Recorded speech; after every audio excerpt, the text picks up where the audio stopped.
O Muslims who are awake, O Muslims who are alert, O Muslims who are following up the news worldwide, you will know, O people of Islam, that the Muslims today are going through a state of hardship, a state of distress from the daily bloodshed in Palestine, from the continued US bombing in Afghanistan, from the attacks on Muslims in India, in Kashmir, in Chechnya, those in Bosnia and Kosovo, those in the Philippines and Indonesia, those that were in Burma, those that were in the world when the Muslims were, they attacked them. The daily attacks are continuing today. The recent innocent Iraqis, the recent terror, US terror attacks on the innocent Iraqis, and likewise the harassment on the Muslims, the peaceful, righteous Muslims in the West and beyond. Does it leave in anyone's mind who reflects and contemplates what is really meant by the term, by the wording, by the so-called war on terrorism? Does it leave any doubt in anyone's mind that it is nothing but a war on Islam and the Muslims to ensure the Zionist, those pigs, the Zionist American domination in every corner of this earth? This is the disease, this is the plot. Wake up and see what is happening around you. Reflect upon the situation around you. It is an intense crusade war out there. And stop saying it is war on terror, or war on the Iraqis, or war on the Afghanistanians or Taliban. It is war on Islam. And this is the real, genuine, authentic reason behind the war, the current war in Iraq, thus in Syria, thus in Iran, thus in the Middle East, thus worldwide. Look and reflect. Another plot that the enemies of the Almighty Lord have strongly succeeded in is to destroy the concept of jihad. Another plot, dear creatures, that the enemy of Allah Ta'ala has succeeded most strongly is to destroy the concept of jihad. And this is by establishing among the Muslims themselves people who say that no, jihad al-nafs is more major than jihad al-harb. That the jihad by soul is more stronger than the jihad by the sword. Or others that say, no, you cannot perform jihad, there's no Khalifa. Without a Khalifa you cannot perform jihad. So why are you praying then, ya Muslim? Why are you praying then? Because the prayer came after the Khalifa as well. So why pray? Is there a Khalifa now, so why are you praying?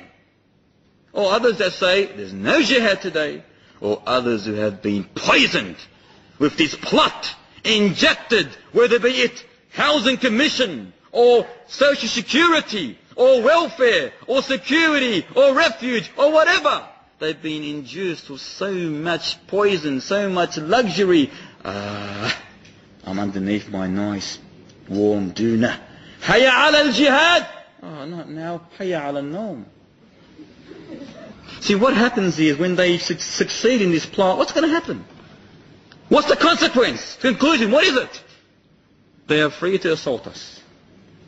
You don't want to go to jihad.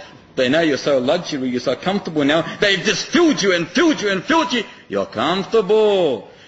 It's going to be easy for them to assault us, to brutally shed our blood, to rape our children and women, to destroy our masajid. They are determined to wipe the name of Islam from the face of this earth that you are currently walking on. Look and reflect. But I say again, this is our fault. This is the Muslims' fault. The reason for this humiliation, this defeat, this abyss in the hands of the kuffar is no other than our fault. Why? because we have become indulged in inner transactions, following the tails of the cows, becoming satisfied, and then the worst of all, abandoning jihad, as occurs in an authentic narration by Sulaiman ibn al-Ash'ath, Abu Dawood, on the authority of Abdullah ibn Umar, radiyallahu ta'ala anhuma, that Muhammad sallallahu alayhi wa sallam said, when you indulge in inner transaction, take hold of the tails of the cows, become satisfied of cultivation, and abandon jihad, listen to the last statement, Allah will cover you all, O Muslims, with humiliation, which He will never ever remove until you return back to your deen. Back to your deen. When you indulge in inner transactions, in other words, when you try to find a usurious transaction, trying to find a loophole, a way out, an exit, you get this today. Someone says to a person who's after a verdict, he does not like the verdict that the sheikh has passed to him, so he starts calling another sheikh. You sheikh, likewise, I don't like this statement. He calls another sheikh, and another sheikh. I'm comfortable now, I've got the answer I want. He's trying to find a loophole, a way out. And take hold of the tails of the cows. What does that mean?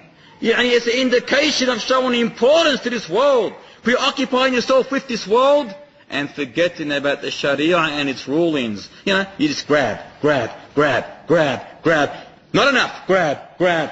The world. You're just following the tails of the cows. You're following the world, in other words. You want to grab the world. You want it all to be in front of you. All you care about is gathering, accumulating wealth. Following the tails of the cows. This is the meaning of it. And when you gather this wealth, when it's all in front of you, you become satisfied with cultivation. You're satisfied with the cultivation that you have collected. Alhamdulillah, now I'm comfortable. And when you're comfortable, what's going to happen? The last mentioning. And abandon jihad.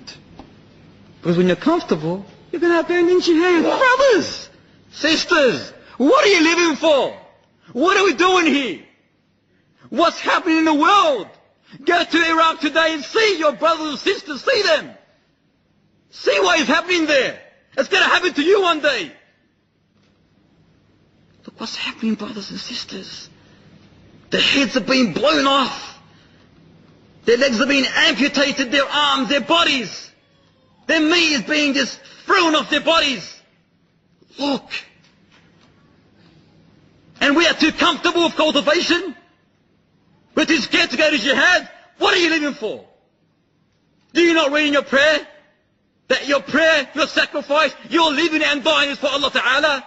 Is it really for Allah Ta'ala? Open your eyes. Open your mind. Open your thoughts. And know there's a conspiracy out there, a plot. They do not want you to love Allah Ta'ala. They do not want you to fight in jihad. They do not want you to be Muslims.